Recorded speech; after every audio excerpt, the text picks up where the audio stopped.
Quando eu fiz 16 anos, minha prima, filha dessa minha tia, me chamou para ir numa vigília.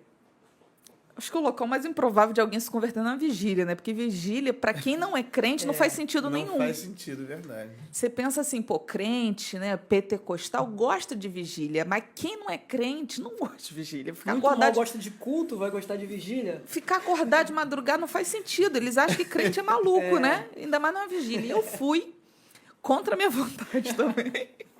E aí eu cheguei nessa vigília, eu com sono, cansada. 3 horas da manhã eu já não aguentava, mas toda hora alguém entrava, cantava. Toda hora alguém cantava. Eu falei assim, gente, esse povo não para de cantar, não, tá doido? E eu fiquei sentada lá atrás. E eu sei que quando deu 3 horas da manhã, uma irmãzinha baixinha, tia Fernandinha, eu gosto de falar os nomes assim, que se a pessoa um dia ouvir, ela vai ver que eu lembrei dela. Tia Legal. Fernandinha, ela nem mora mais no Brasil, tá fora do Brasil, mas uma lourinha pequenininha assim, pegou no microfone para orar. Quando ela pegou no microfone, ela chamou, olha, quem quiser oração, vem aqui na frente. Eu estava com sono, confesso. Mas eu falei assim, eu vou lá na frente, pelo menos eu acordo, né? Fui. Quando eu ajoelhei, ela largou o microfone e veio no meu ouvido. Aí, meu filho, eu só lembro que eu chorei. Acho que eu chorei toda a minha reserva de lágrimas. Eu chorei naquela madrugada.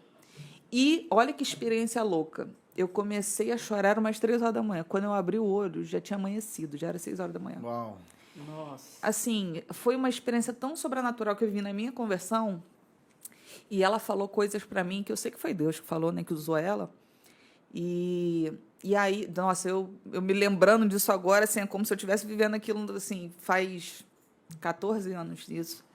Mas eu nunca vou esquecer desse dia. E aí eu me lembro que eu acordei, eu abri os olhos quando eu olhei, assim, a igreja, do lado de fora da porta, o sol já estava raiando já. E eu falei assim, caraca, eu não acredito que eu me converti. Eu não acredito que eu virei crente. Fica aquela dúvida, e agora? Como é que vai ser? Não, eu juro que eu fiquei assim, porque na época tinha muito isso de doutrina, essas coisas, e na época era nova vida, né? Pensava nos amigos, e meus amigos vão dizer. Cara, eu só pensava assim, eu vou ter que usar saia, meu Deus. Nossa.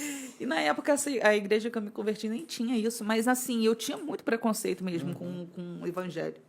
E aí eu lembro que eu saí, eu estava tão nas nuvens, eu estava me sentindo tão leve, eu acho que naquele momento Deus me tirou tantas coisas no meu coração e tal, que eu fui para casa e decidi que a partir daquele dia eu era crente. Mas foi uma decisão muito radical, assim, com 16 anos eu era uma jovem assim que... Uma jovem, imagina, uma jovem hoje de 16 anos que não conhece Jesus. Usava roupas curtas, tinha um monte de piercing. Eu não cheguei a fazer tatuagem por pouco, mas vivia uma vida como qualquer adolescente que não é cristã. E a partir daquele dia eu falei assim, não, a partir de hoje eu sou crente. Aí eu fui para a escola na segunda-feira, isso foi de sexta para sábado. Quando foi na segunda, eu cheguei na escola e falei para meus amigos, olha, agora eu sou crente, não falo mais palavrão. E a partir daquilo ali foi mudando, de início foi difícil, porque eu me afastei, assim, foi algo natural que aconteceu. Eu me afastei, comecei a mudar minha forma de me vestir, minha forma de falar. E eu fui ficando, na verdade, eu fiquei aquela crente primeiro amor, fiquei meio bitolada. Eu queria ir para a igreja todo dia. Eu estava tão sedenta, tão apaixonada por Jesus, que eu queria estar na igreja todo dia. Aí minha família começou a me sacanear, falando que eu estava parecendo beata. Não, porque Cristo não sai da igreja agora, Cristo só fica lendo a Bíblia. E aí, só que eu era sozinha, eu ia para a igreja sozinha, eu fazia tudo sozinha. Tanto que na época que eu conheci Bruninho, eu ainda vivia assim, eu ia para a igreja sozinha, às vezes o culto acabava à tarde, eu ia para casa andando sozinha, e a minha caminhada foi bem solitária, assim. Mas, por um lado, eu vejo que foi preciso eu passar por essa caminhada solitária. Eu fiquei uns 4 anos, eu me converti com 16, dos meus 16 até os meus 19 anos, mais ou menos, fui caminhando sozinha. Eu vivi literalmente assim no deserto.